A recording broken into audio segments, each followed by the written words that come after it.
हमने माननीय प्रधान जी और गाँववासियों से अनुरोध करूँगा कि हमारे विधायक जी का माला पहनाकर उनका स्वागत करें। हाँ, फोन चालू हो गया। चलो नमस्ते। ठीक है प्रधान जी। नमस्ते जी। अरे प्रधान जी हाथों में नमस्ते जी।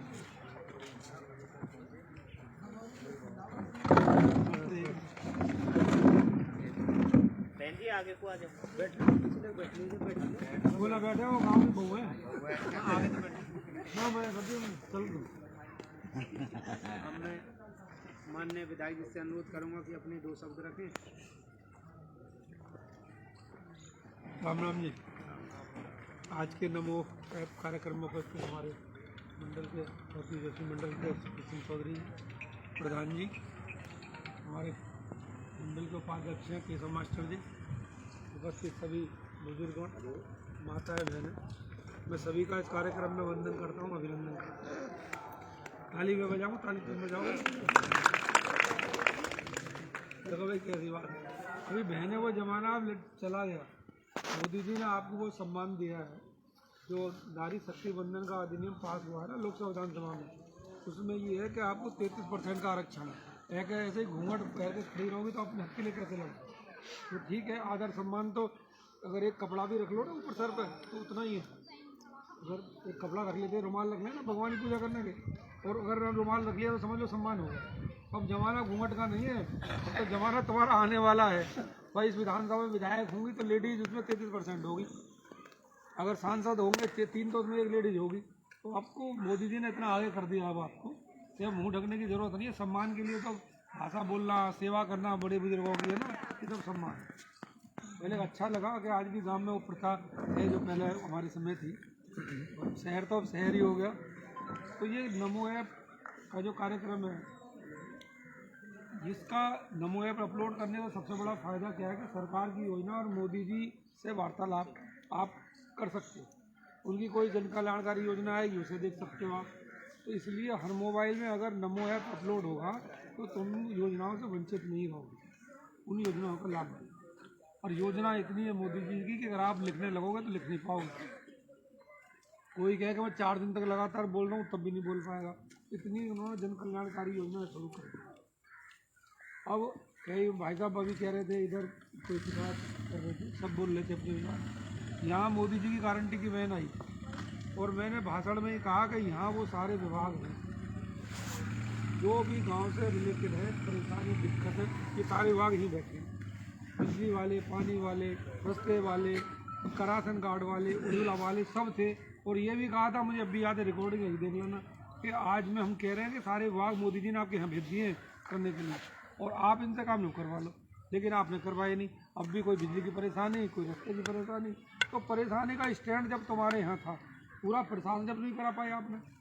और मैंने कहा कि आज तो हम आपसे कह रहे करवा लो, और कल को जब वोट मांगने हाथ जोड़ के आएंगे तुम कहोगे हमारी बिजली ना आई, हमें राशन ना मिला, तो उस समय आपकी सुनवाई नहीं होगी। कई महीने खड़े होकर नहीं गई, तो आज क्यों शिकायत करी? मोदी जी कितनी बड़ी वैन, अरबों खरबों रुपये खर्च कर दिए मोदी जी ने, इसलिए करे कि मेरी जो योजनाएं मैंने दी हैं वो अंतिम पायदान पर पहुंची ना पहुंची, इसलिए आपको इकट्ठा करा जाता है।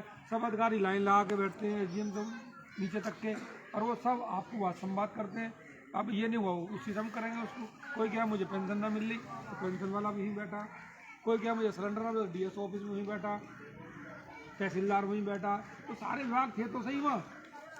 अब जागरूकता जो है वो तो आप लोगों में ही होनी चाहिए ना। मोदी जी गारंटी की वैन आ रही है, इसका मतलब क्या, पूरा प्रशासन बुला बुलंदशहर का हर वो योजना का अधिकारी और कर्मचारी उसमें था, और वो तुम्हारे घर बैठ के काम कर रहा था। तो जब क्यों नहीं किया आपने? हैं जी, सही बात। जब हम आपके द्वार आए पूरी सरकार को लेकर पूरे उसको, उस समय आप कहते तो उस समय निपट जाता। तो जागरूकता के बगैर कुछ भी संभव नहीं है। जब तक आप जागरूक नहीं होंगे किसी भी चीज़ से तब तक नहीं। जागरूक की बात बता दूं, सभी अपने गांव के आदमी बैठे। पहले मेरी उम्र 50 साल के करीब है, मैं आपको 84-85 की बात बताऊँ। जब रात हो जाएगी 7 बजे, तो 7 बजे हमारे यहाँ एक गांव से एक आदमी खड़ा हो गया बाहर, और वो आवाज़ लगाएगा जागते रहो, उधर से आवाज़ आएगी जागते रहो। तो उस आवाज़ से कम्बिनेशन में क्या है कि चोर जो समझ जाएगा गाँव जो है जाग रहा है, इसलिए जागरूकता जरूरी है। अब वो समय नहीं रहा, समय आगे बहुत बढ़ गया है। मोदी जी ने संकल्प लिया है कि 2047 तक ये भारत विकासशील से विकसित भारत बन जाए। अर्थव्यवस्था में आज पूरी दुनिया में आप 5वें नंबर पे, और कुछ ही दिन बाद वही इलेक्शन खत्म हुआ नहीं और अर्थव्यवस्था पूरी दुनिया में तीसरे नंबर पे हो जाओ, तो कम बड़ी बात है। इतने बड़े देशों को छोड़ के आगे बढ़ रहे हैं। लेकिन मोदी जी के करने के बाद में हमें इसको संभालना है और हम दोबारा बने रहें, ऐसा हम जब ही कर सकते हैं जबकि हम जागरूक रहें। हमें ये पता हो कि आज़ादी चीज़ क्या है, गुलामी चीज़ क्या है। आज़ादी गुलामी फ़र्क समझोगे जब भी तो पता होगी। और गुलामी की चीज़ें देखना हो तो इसमें एक कमरे में बाल बंद कर दो 20 साल के लड़के को, 3 दिन के नहीं, 3 दिन बाद निकाल देना, 3 दिन में बता देगा गुलामी कितनी बुरी चीज़ है। ये आज आप आज़ाद घूम रहे हो, आज़ाद हवा में सांस ले रहे हो, तो ये बड़ी लोगों ने कुर्बानी दी है, ऐसे ही नहीं, बड़ी लोगों ने बलिदान दिए। आज राम मंदिर का निर्माण 500 साल हो गए संघर्ष करते करते, आज 500 साल बाद आपका मंदिर बनना है। भगवान दुनिया गीत गा रही है, आप भी गीत गाओ। बहुत सी चीज़ ऐसी है विकास के कार्यों में अगर हम लेंगे। हमारी मुस्लिम बहन बेटी यहाँ खड़ी है, उनके घर वाले माता पिता हैं। 3 तलाक को मोदी जी ने कानून बना दिया। अब उस कानून से कितना फ़ायदा है, खास समुद्र पार बेटी को सभी किया ना जी। अब तो दुख होता है कि मेरी बेटी को तलाक कानून बना के दिया आपको। सरकार का काम करने का ये कि 70 साल बनाम 9 साल में मोदी जी को पूरी दुनिया के अंदर भारत को एक नया भारत पैदा कर दिया। पूरी दुनिया जानने लगी वास्तव में कोई हिंदुस्तान देश भारत देश है। और बड़ी बड़ी उपलब्धताएँ हैं। चंद्रयान 3 पे आपका चंद्रमान लैंड हो गया।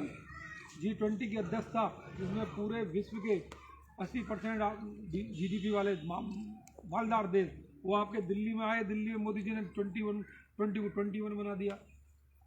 इतने काम मोदी जी ने करे। तो उनका गरीब कल्याण देखो, वैसी मीडियम बात है। पहले वैश्विक बीमारी जो 60 साल के होंगे, 70 साल के, उन्हें पता हुई वैश्विक बीमारी आती थी, जिन्हें छुआछूत की बीमारी, उस बीमारी कहते थे नहीं। तो हमें उस समय क्या होता था कि बीमारी से लोग कम मरते थे और भूख से ज़्यादा मरते थे। अब की क्या हुआ, वैश्विक बीमारी ऐसी आई कि माँ ने बेटे को फेंक दिया, बेटे ने बाप को फेंक दिया, बताओ दूर हो गए ना सब एक दूसरे से। लेकिन उस समय भी अगर किसी ने पेट भरने का काम करा, निवाला देने का काम करा, तो देश के प्रधानमंत्री आदरणीय मोदी जी ने।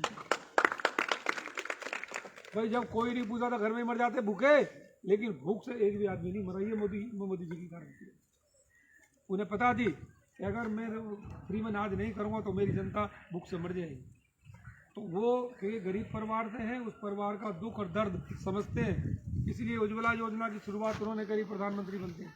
हमारी बहनें बैठी हैं, खड़ी हैं, इन्हें पता है कि हम लोग चूल्हा जलाने के लिए लकड़ी लेने जाया करें, नहीं जाया करें जंगल में, हैं।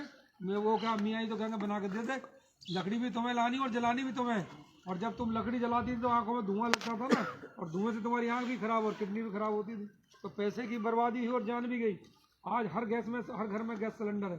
पहले यही गैस सिलेंडर VIP कल्चर से मिलता था। पहले क्या आगे गए किसी मंत्री से, विधायक, सांसद से पर्ची बनवावे, तब किसी गांव या यहीं पे चावली में एक आध को कनेक्शन मिलता होगा जो धनाढ़ पैसे वाला होगा, है ना। हम लोग तो देखते ही रहे। और जिस पे सिलेंडर भी था, जब भरने का नंबर आवे सोई मैडम कह दे कि भरवा ला, बेचारा बुग्गी जोड़े शहर में जावे। शहर में लंबी लाइन लगी मिलाई, क्योंकि तो VIP भाई गैस तो मिलना मुश्किल था। वो लंबी लाइन में जब तक नंबर आवे शाम तक 5 बज गए तो उसका शटर बंद हो गया। बेचारे का सारे दिन खड़ा रहा, 4 घंटे में गाँव से आया, 6 घंटे लाइन में खड़ा रहा, फिर शटर डाउन हो गया। मियाँ जी आ रहे हैं बुग्गी लाते हुए, घरवाले लगा क्या हुआ, तो जब मेरा नंबर है शटर बंद हो गया। तो कितनी बड़ी पीड़ा कि पूरा दिन आपका खराब हुआ। पूरी आज गली गली मोहल्ले मोहल्ले आवाज़ लगाता हुआ गैस भरवा लो जी, लगाता नहीं लगाता। ये मोदी जी की गारंटी है। राशन की दुकानों का हाल देख लेना, किस तरह से राशन वालों का काम था। 12,000 करोड़ रुपये योगी जी ने बताए, जिसे वही दलाली खा रहे थे। ये योगी जी की गारंटी है। किसी देश, इसी उत्तर प्रदेश को कोई दिल्ली वाला आवे भी ना ब्याह करने, हमारी बहनें बता देंगे क्यों, यूपी मत जाइयो, क्यों कि वहाँ से डोली लूट लेंगे गुंडे। ये स्थिति थी हमारे उत्तर प्रदेश की।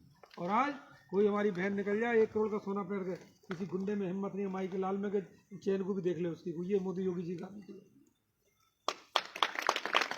तो सरकार हर क्षेत्र में, शिक्षा, स्वास्थ्य, सुरक्षा, शौचालय में देख लो। पहले हम लोग क्या थे भाई, हमारी माताएं बहनें सुबह 5 बजे शौच करने जाती थी, हम भी जाते थे। जहाँ कोई बुजुर्ग आया बेचारा खड़ी हो जाती थी और शर्मिंदगी से महसूस करती थी क्योंकि भाई जाना तो बाहर ही था सभी को, और आज हर घर में शौचालय देने का काम करा, तो ये बहनों का सम्मान करा। तो मैं भी सारे दिन बताते रहूँ आपको, योजनाएं समझाते रहूँ, लेकिन ये सरकार ऐसी है कि मोदी योगी की जोड़ी ऐसी है, राम राज्य है, किसी के संग भी कोई द्वेष नहीं। कोई भी आदमी ये कह दे कि किसी को सिलेंडर ना मिल रहा, कोई ये कह दे कि मेज राशन ना मिल रहा, कोई कह दे प्रधानमंत्री की छत ना मिलनी। जब सब कुछ सरकार दे रही है, बिना किसी भेदभाव के, बिना तिलक और टोपी देखे, बिना किसी दलाली के, सब आपको लाभ योजना मिल रही है। तो जब हमारा चुनाव आता है तो हम क्यों चेंज जाए? क्योंकि कहीं ना कहीं हम गैर मानसिकता वाले लोग जो जिन्हें कुछ करना नहीं, केवल 5 साल तक हमें परेशान करने का काम है। भाई आप वोट नहीं देते हो तो तुम्हारा काम ना करें, यही तो बात है। क्योंकि जैसे मैं ही विधायक वोट से बना, तो मुझे भी उम्मीद ये है कि मैं तुम्हारे बीच में आऊँ जाऊँ। मैं इसी गांव में तो विधायक बनने के बाद ही 10वीं बार हूँ। एक बहुत बड़ी बात है, आपके बीच में आ गई, ये बड़ी बात है। विकास कार्य एक अलग काम है, एक मिलना जुलना अलग काम है, आपके बीच में आना एक अलग काम, जनसंवाद करना एक अलग काम। बताओ पहले विधायक को क्या हालत थी, मुझे देखो, जब कभी फ़ोन कर दो जब यहाँ खड़ा हूँ, और अपनी कोई समस्या हो उसे मुझे बताओ, मैं उस अधिकारी को लिखूँ, जिसमें मेरी कलम में ताकत उसे आगे भेजूँ। लेकिन जब तक माँ भी नहीं रोएगी दूध कौन पिलाएगा आपको? तो अपनी बातों को आया करो। ये C22 गंगानगर एड्रेस लिख लो भैया, 10 जने आओ, चाय भी पियो विधायक की और काम भी कराओ। विधायक में आपकी विधायक क्या है कि आपकी बात को स्टैंड तक पहुँचा दे, आपकी परेशानी को पहुँचा दे। करने के लिए तो इस दुनिया में, इस देश में 3 है आदमी है, एक ये प्रधानमंत्री, दूसरा CM साहब और तीसरा DM साहब। इनके पास कलम की ताकत, हमारे पास जो ताकत दी आपकी बात को वहाँ तक पहुँचाने का, भाई कर क्यों ना करो, करना ना करना उसके बाद, लेकिन आपकी बात को मजबूती के सब वहाँ तक हम आपसे मिलने आ जाए, आपसे नमस्ते कर लें, ठीक है ना। ये तो नहीं है विधायक है, कौन विधायक देखा ही ना आज, कौन सांसद देखा ही ना आज, है जी। लेकिन आपके बीच में आना हमारे लिए एक अच्छा है। ये हमारी पार्टी कहती है कि भी आप कुछ मत करो, नमस्ते ही करके आओ। ये भाजपा, यहाँ का मंत्री हो, संतरी हो, विधायक, सांसद, सब आपके बीच में रहते हैं। तो 2024 का चुनाव बिल्कुल है नहीं, आज से 56 ही दिन बच गए, 56 दिन का काम और 5 साल का आराम। देखो जिस तरह से देश आगे बढ़ रहा है, ये बढ़ता रहे, आपके बच्चों के भविष्य के बारे में सोचता रहे, और बच्चों का भी काम आगे हो, ऐसी अगर कोई सोच सकता है तो भारतीय जनता पार्टी सोच सकती है। जिसने किसी भेदभाव के, बिना किसी लाग लपेट के, बिना किसी को देखे, सब योजनाएं सभी को दी, और पार्टी का मन रहता है कि अंतिम पायदान पर खड़े आदमी को सरकार की योजनाओं का लाभ दे। भाई आप दलाली मत दो, कोई आपको परेशान करे तो आ जाओ, पुलिस परेशान करे तो आ जाओ, तहसील परेशान करे तो आ जाओ, अस्पताल परेशान करे तो आ जाओ, बिजली परेशान करे तो आ जाओ, पानी परेशान करे तो आ जाओ। इस काम के लिए मैं बैठा हूँ, करने के लिए मैं तैयार हूँ। जब मैंने अपने सारे विषय रख दिए, आगे चलना है, कोई बात हो तो मेरे हाथ बता दिया करो, मैं तो बुलाता ही। पहला विधायक कहता जी मेरे आओ, क्यों नहीं आ रहे भाई, तुम आओ, अपनी कब समस्याओं का समाधान। और जैसे मोदी जी की गारंटी की वैन थी, ये आप ये सोचो कि ऐसी वैन थी कि 9 साल की योजनाओं को ऐसे लेके आई कि बताओ जी क्या है। ठीक है जी, नमस्ते।